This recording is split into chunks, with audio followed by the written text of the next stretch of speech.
Në janar të vitit 1956, Jim dhe 4 misionar të tjerë vendosën të afroheshin më shumë me fiset indigjene. Gjatë përpjekjes së tyre, ata humbën jetën tragjikisht. Nuk është budalla ai që i jep, që dorëzon atë që nuk mund ta mbaj, për të fituar diçka që nuk mund ta humbas. Nuk mund të rrezikosh të humbasësh shpirtin edhe të fitosh gjithë botën.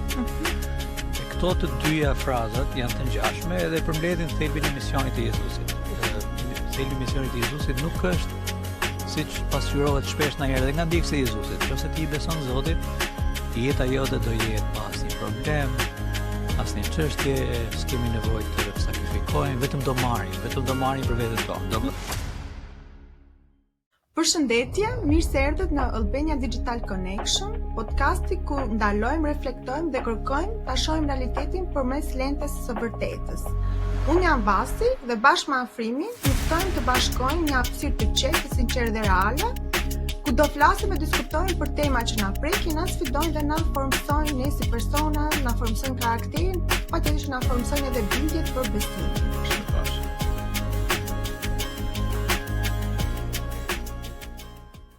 Jim Elliot lindi më 8 tetor 1927 në Portland, Oregon, në një familje të devotshme ku besimi në Zot ishte themeli i jetës së tij. Që i vogël, ai u rrit me dashuri për Zotin dhe duke mësuar të jetonte sipas parimeve të Biblës, duke kaluar kohë në lutje dhe duke dashur njëri dhe duke u përkushtuar ndaj shërbesës edhe të tjerëve. Zemra e tij ishte etur për Perëndin dhe dëshira për të jetuar një jetë me kuptim e çoi drejt shërbimit dhe misionit. Pas përfundimit të shkollës mesme, Jim doqi studimet në Wheaton College, ku thelloi njohuritë biblike dhe përgatiti veten për jetën misionare. Aty ai takoi Elizabetën, e cila ndante të njëjtin mision për ungjillin dhe shërbimin ndaj njerëzve. Ata u martuan dhe së bashku vendosën të shkonin në Ekuador, ku jetuan mes popullsive indigjene, mësuan gjuhën dhe kulturën e tyre dhe ndanë besimin e krishterë me guxim dhe përkushtim. Në vitin 1955 ata u bën prindër të vajzës së tyre, e cila solli shumë gëzim në jetën e tyre me sfidave të misionit. Në janar të vitit 1956, Jim dhe 4 misionar të tjerë vendosën të afroheshin më shumë me fiset indigjene, një komunitet i izoluar dhe shpesh i dhunshëm. Gjatë përpjekjes së tyre, ata humbën jetën tragjikisht. Megjithatë, jeta e Jim nuk përfundoi me vdekjen e tij. Përmes librave si Through Gates of Splendor dhe përmes dëshmisë së bashkëshortes së tij Elizabeth, historia e tyre u bë simbol i guximit, besimit të palëkundur dhe sakrificës për ungjillin. Ai frymëzoi breza të tërë besimtarësh të jetojnë me qëllim, të vendosin besimin mbi frikën dhe të duan të tjerët pa kushte. Jeta e tij është një thirrje e gjallë për guxim, besim dhe dashuri aktive. Afrim, mirë se erdhe. Mirë se jeni Vasi. Ti besoj ke dëgjuar historinë e Jim Elliot? Kam dëgjuar pak, e kam parë një film për historinë e tij, kështu që është histori e njohur. Unë mbaj mend kur kam vendosur në fillim për të bashkuar me kohë plot për të shërbyer Zotit, një nga historitë që kam dëgjuar si fillim ka qenë historia e tij, dhe ka qenë shumë inkurajuese për mua, edhe sfiduese njëkohësisht, por edhe inkurajuese për të vazhduar për të shërbyer Zotit pavarësisht sfidave. Por jeta jonë, në krahasim me jetën e tij, është shumë e ndryshme, pavarësisht që duket sikur ne vazhdojmë përballemi me të njëjtat sfida, realitetet janë të ndryshme. Kështu që na kanë vrarë akoma, po thuat. Jemi të paktën jemi gjallë. Nuk kemi sakrifikuar deri në atë nivel. Kjo është e vërtetë. Por megjithatë sakrifica e tij bën shumë sens kur kupton gjithë jetën e tij në tërësi, kështu që ne do ta diskutojmë përmes podcastit sot. Pyetja para Afrim që do doja të ndaleshim është çfarë mund na mësoj historia e tij për dashurinë dhe përkushtimin ndaj njerëzve që nuk na njohin, kur ne sot fokusohemi vetëm te vetja dhe duke përfshirë këtu edhe njerëzit që janë duke shërbyer. Historia e tij ka kuptim kur e dallon thelbin e historisë së Jezusit. Edhe ne e dim që ishte ndjekës i Jezusit edhe gati për ta çuar misionin e Jezusit deri në vende të paimagjinueshme, me rrezik të paimagjinueshëm. Por Jim, siç e përmendet shpesh, sidomos në rrethe misionare, historia e tij shumë e njohur. Por ai thot një shprehje që gjithashtu ka mund të që e ke dëgjuar edhe ata që na ndjekin podcastin, me siguri e kanë dëgjuar në një formë ose një tjetër. Ai thot një shprehje që është bërë shumë e famshme. Nuk është budalla ai që i jep, që dorëzon atë që nuk mund ta mbaj, për të fituar diçka që nuk mund ta humbas.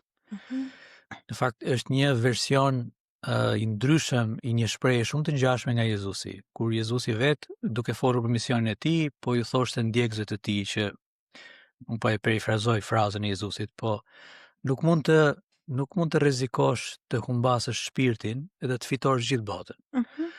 E këto të dyja frazat janë të ngjashme edhe përmbledhin thelbin e misionit të Jezusit. Thelbi i misionit të Jezusit nuk është siç pasqyrohet shpesh ndonjëherë edhe nga ndjekësit e Jezusit. Nëse ti i beson Zotit, jeta jote do jetë pa asnjë problem, asnjë çështje, s'kemi nevojë të sakrifikojmë, vetëm do marrim për veten tonë. Domethënë ajo teoria e gabuar që thotë se ungjilli pasi besohet vetëm sjell bekime. Në fakt nuk është krejtësisht e vërtet në kuptimin e bekimeve materiale. Të ndjekurit e Jezusit kërkon të ndjekim edhe shembullin e Jezusit, edhe siç e dim, Jezusi sakrifikoi për të na e bërë të mundur që ne të mund të fitojmë shpirtin tonë edhe të lëmë më një anë botën. Kështu që shembulli i tij në fakt na mëson së pari, na rikujton edhe një herë shembullin e Jezusit. Përveç Jezusit ka edhe njerëz të tjerë që e kanë ndjekur Jezusin deri në sakrificë. Kjo do ishte vëzhgimi i parë. Edhe gjithashtu shembulli i tij ka kuptim kur e kupton realitetin e cilin jetojmë. Nëse mendon nga perspektiva që bota është një vend për t'u kënaqur edhe thjesht jemi kalimtar, të kemi sa më shumë, të ham sa më shumë, të kemi pasuri, në fakt është budallëk pasaj të shkosh të sakrifikosh, sidomos siç më bëre pyetje për njerëz që nuk i njeh. Çfarë kuptimi ka të sakrifikosh për njerëz që nuk i njeh? Por historia e tij ka kuptim vetëm kur e kupton historinë e Jezusit. Sepse Jezusi është sakrifikuar për njerëzit që nuk i njihte. Jezusi nuk më njeh mua kur ishte në tokë, unë nuk kisha lindur, kështu që nuk është që më njeh në atë kuptimin personal. Tani Jezusi është Perëndi dhe i njeh të gjithë, por kur ka vdekur për njerëzit, siç thot Bibla, ka vdekur, ka sakrifikuar për njerëzit, kur ne ishim, thot Romakët, letra e Romakëve, kur ne ishim armiqtë të Perëndisë, që nuk ishim në pjesë e familjes së tij. Megjithatë ai ka sakrifikuar për të na bërë pjesë të familjes së Perëndisë. Dhe historia e Jim Elliot na mëson të njëjtën gjë, që për shkak të dashurisë që ka pas Zoti për ne, ne mund ta tregojmë të dashuri edhe për njerëz të tjerë, duke përfshirë njerëz që nuk i njohim. Kështu që sakrifica e tij ka kuptim dhe do ishte frymëzuese, është frymëzuese edhe për ne sot që të mund të duam edhe njerëz që nuk i njohim, ose nuk janë pjesë e familjes tonë, ose nuk jemi të afërm. Pyetja tjetër ku do doja që të ndaleshim është si mund të përbahemi me frikën dhe pasigurinë duke ndjekur një thirrje më të madhe se vetja jonë. Tani historia e tij është shumë e veçantë për faktin që nuk është se Jim ishte budalla, edhe nuk e merrte parasysh koston, kur vendosi që të shkonte të shërbente në mes fiseve indigjene që njihen për rrezikshmërinë deri në ekstrem. Por pavarësisht kostës, ai vazhdoi, ndoqi thirrjen e tij. Edhe i qëndroi besnik deri në fund. E përmendë mirë dhe shprehja e tij në fakt e thekson këtë balancën mes ne nga perspektiva jonë, nga perspektiva njerëzore, kur dikush shkon diku dhe po e bën gati veten për të sakrifikuar, po humbet jetën e vet. Çfarë mund të kemi më të shtrenjtë se jeta? Kur ti humb jetën tënde, i bie në fakt që po bën një budallëk, kështu që s'ka sens. Përveç se nëse ajo që fiton është më e rëndësishme se sa humbja e jetës. Edhe në raport me ne që jemi ndjekës të Jezusit, të ndjekim Jezusin deri në fund, duke dhënë edhe jetën tonë, në fakt na sjell një fitim që ka kuptim vetëm kur e beson historinë e Jezusit dhe i përkushtohesh Jezusit. Në lidhje me thirrjen, ajo që ka shumë rëndësi në fakt për të theksuar, do doja të kishte një buton edhe të thoshim, ti thosha unë vetes, unë tani jam ndjekës i Jezusit, nuk kam frikë, nuk kam asnjë frikë, jam gati të shkoj kudo që është rreziku e tjera e tjera. Kështu që do doja të kishte një çelës që e bën të mundur këtë dhe çdo gjë është në rregull. Nuk funksionon fiks kështu në fakt. Nga shembulli i tij, po edhe nga shembujt e tjerë sakrifice, përpara se të jesh gati të përballesh me frikën dhe pasigurinë, do duhet të përgjigjesh një pyetje tjetër. Pyetja tjetër është cila është thirrja jote, cila është detyra që të ka ngarkuar Jezusi. Edhe mendoj nga përshkrimi biblik, mendoj që njerëz të ndryshëm kanë thirrje dhe detyra të ndryshme. Kështu që nëse Jezusi i ka kërkuar dikujt që ta marrë mesazhin e tij dhe t'ia çojë një grupi të rrezikshëm, duke u bërë gati edhe për të dhënë jetën tënde, atëherë Jezusi gjithashtu i pajis njerëzit me forcë edhe siguri për t'ia dalë këtij misioni. historia e Jim Elliot është një nga këto shembuj. Nuk është që ka gjithmonë njerëz që janë gati të sakrifikojnë veten për hir të Jezusit. Por ka shumë shpesh në historinë e botës njerëz të cilët kanë pasur thirrje për ta bërë këtë, për ta çuar mesazhin e ungjillit te një grup edhe për ta vënë veten në rrezik. Disa njerëz e kanë bërë këtë dhe kanë shpëtuar, nuk kanë vdekur fizikisht në atë situatë, disa të tjerë kanë dhënë jetën e tyre për hir të një kauze më të lartë. Tani, pasi e ke marrë këtë thirrje edhe kjo ideja se njerëzit ndoshta ju duhet budallëk të vdesësh për Jezusin. Në fakt, e vërteta është që njerëzit vdesin për lloj kauzash. Kështu që ideja që e japin veten për të sakrifikuar për diçka nuk është një ide e re, nuk është që janë vetëm ndjekësi e Jezusit që e bëjnë këtë. Njerëzit vdesin për lloj kauzash. Në fakt, do ishte budallëk të vdesësh për kauza që janë krejtësisht pa vlerë dhe të përkohshme. Për shembull, të japësh jetën për një parti politike, sot është e nesër nuk është.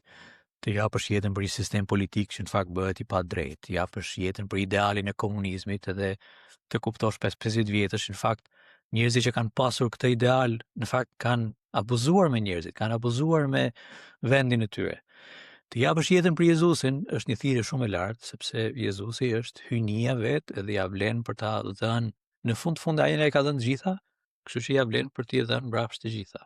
Edhe në fakt më bëri përshtypje që ti the që thirrja jonë është e ndryshme. Pra në momentin që ne besojmë në Jezusin si Zoti dhe shpëtimtari jon, ne kuptojmë edhe që ai ka një thirrje për jetën tonë dhe thirrja është tërësisht personale, siç është edhe thirrja që Jim kishte. Patjetër që Jim e kuptoi qartë thirrjen e vendosi të binte Zotit edhe të ndiqte atë që rrugën, atë që Zoti kishte për të. Nga ana tjetër, në një situatë si kjo e Jim, përveç guximit duhet edhe shumë qëndrueshmëri, duhet besnikëri. Kështu që çfarë na tregon vendosmëria për mënyrën se si e kuptojmë sakrificën dhe besimin në jetën tonë sot. Ai ishte një person që i qëndroi deri në fund besnik thirrjes së tij.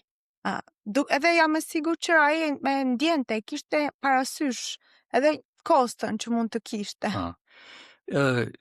Siç e përmendëm, njerëz të ndryshëm kanë thirrje të ndryshme. Kur them që njerëz të ndryshëm kanë thirrje të ndryshme, kam parasysh që disave është shumë e dukshme në historinë e kishës, që disave Zoti ju ka kërkuar që ta bëjnë këtë sakrificë për hir të një lloji misioni. Në këtë rast, për shembull, ne e dimë shumë mirë që sakrifica e tij ka ndikuar që një grup njerëzish që nuk e njihnin të vërtetën, të mund ta njohin të vërtetën më mbrapa për shkak të sakrificës së tij. Por pavarësisht se jo të gjithë kemi të njëjtën thirrje dhe jo të gjithë do të kemi të njëjtin rezultat, të njëjtin jetë, të njëjtin fund, disa prej nesh nuk do vdesim në betejë për të treguar për Jezusin. Të paktën tani që po flasim jemi gjallë. Por thirrja e të ndjekurit të Jezusit në fakt është e ngjashme në sakrificë edhe në përkushtim. Nuk mund të ketë ndjekje të Jezusit duke shijuar gjithçka nga bota e sotme dhe duke mos sakrifikuar asnjë gjë.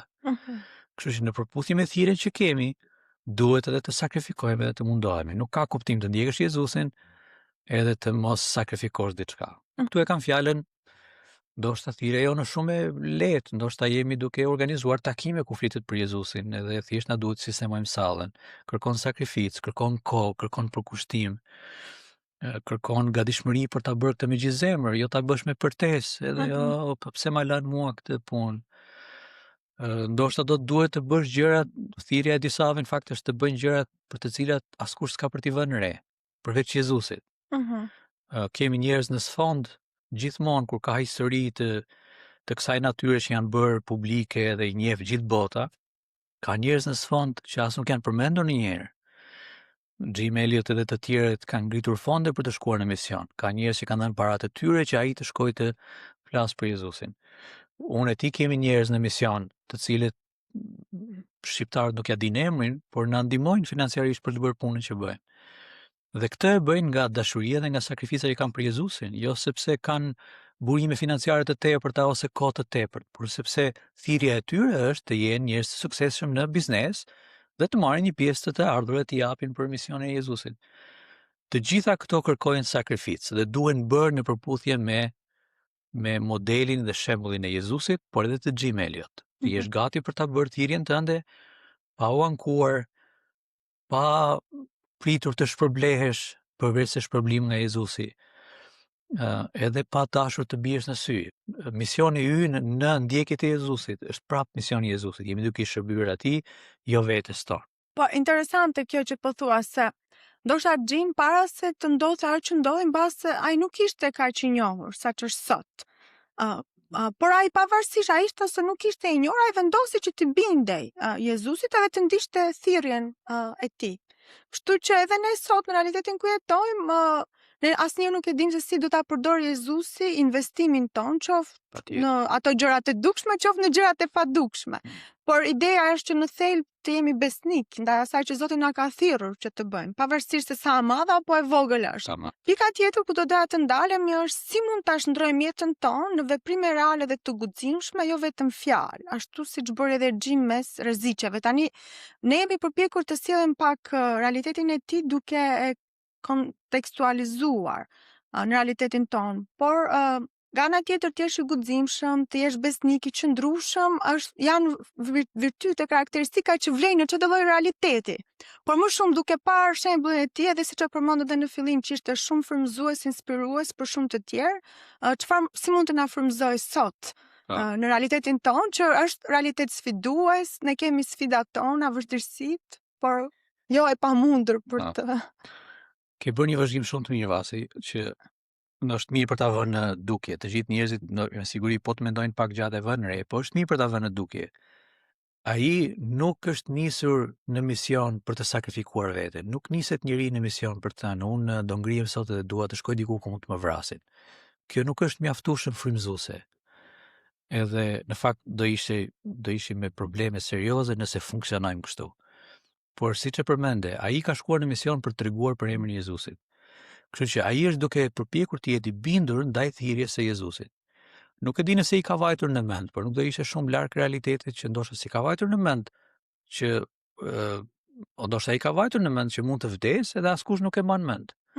Mund të ketë njerëz të tjerë që janë besnik ndaj thirrjes së Jezusit, kanë shkuar në një mision, janë vrarë, kanë vdekur dhe ne nuk ja dim emrin, sepse ka plot. Ka edhe sot fakt njerëz që vriten për emrin e Jezusit. Ka një situatë në Nigeri, për shembull, që po të ndjekësh lajmet, është tragjike, sepse ka njerëz që vriten vetëm se po shkojnë në kish. Ne nuk ja dim emrat, por mendoj për të përgjigjur pyetjes, mendoj që hapi i parë do ishte, siç e përmend në fakt, të gjejmë thirrjen tonë. Çfarë do Jezusi prej nesh që të bëjmë? E para, e dyta, ta bëjmë këtë me gëzim edhe me sakrificë. Të mos e bëjmë këtë për veten tonë, për të marrë për vete, për të marrë vlerësim, për të marrë shpërblim nga njerëzit. Dhe të jemi besnik me atë që na ka thirrur Jezusi. Ndoshta s'është shembull i mirë, po unë e ti kemi vendosur ta bëjmë këtë, jo sepse jemi rehat me kamera edhe me video dhe mezi po prisim rastin. Në fakt, kemi një mesazh për t'ia komunikuar njerëzve dhe jemi gati të marrim nga koha jonë për të folur, për ta nxjerrë veten në publik, në YouTube, të na shikojë kush të doj. Është një lloj sakrifice, e po e bëjmë këtë jo se duam të bëhemi të njohur, po e bëjmë këtë sepse Zoti na ka dhënë këtë thirrje dhe këtë aftësi. Dhe duam të jemi besnik. Në mënyrë që të mund të kemi një jetë të ngjashme në parim, do duhet të fillojmë me thirrjen tonë dhe të jemi gati për të sakrifikuar. Pak, por Zoti e vlerëson. Siç kemi edhe shembull biblik. Jezusi ka vlerësuar njerëz që kishin shumë pak për të dhënë, po ishin gati ta jepnin. Në fakt, më shumë se sa njerëz të tjerë që jepnin, por nuk e jepnin me gjithë zemër për shkak të besimit të tyre. Kështu që për ta përmbyllur pyetjen, nëse duam të kemi një jetë të asaj natyre, të asaj bindje, të asaj lloj sakrifice, le të fillojmë të bëjmë gjërat e vogla që kemi mundësi të bëjmë, pa ushqyer egoizmin ton, pa pritur që të shpërblehemi, pa pritur që të na vënë në dukje, të punojmë si për Jezusin, edhe të përkushtohemi thirrjes së tij, sido që të jetë. Afrim, faleminderit për mendimet që ndave. Unë shpresoj që ndjekësit do inkurajohen nga historia e Jim, ashtu siç jemi inkurajuar edhe ne, edhe shumë njerëz të tjerë në botë që kanë vendosur për të përkushtuar në mision. Historia e tij nuk mbaroi me vdekjen e tij, por vazhdon edhe sot. Jim vazhdon të ketë ndikim edhe sot, mbas shumë vitesh në jetën e shumë njerëzve. Unë ju uroj një javë të mbarë edhe do ju ftoj që të na ndiqni edhe në podcastin e radhës, sepse do vazhdojmë përsëri me ndikimin që pati Jim në jetën e tij si misionar, por edhe përtej. Kështu që deri atëherë, mirupafshim.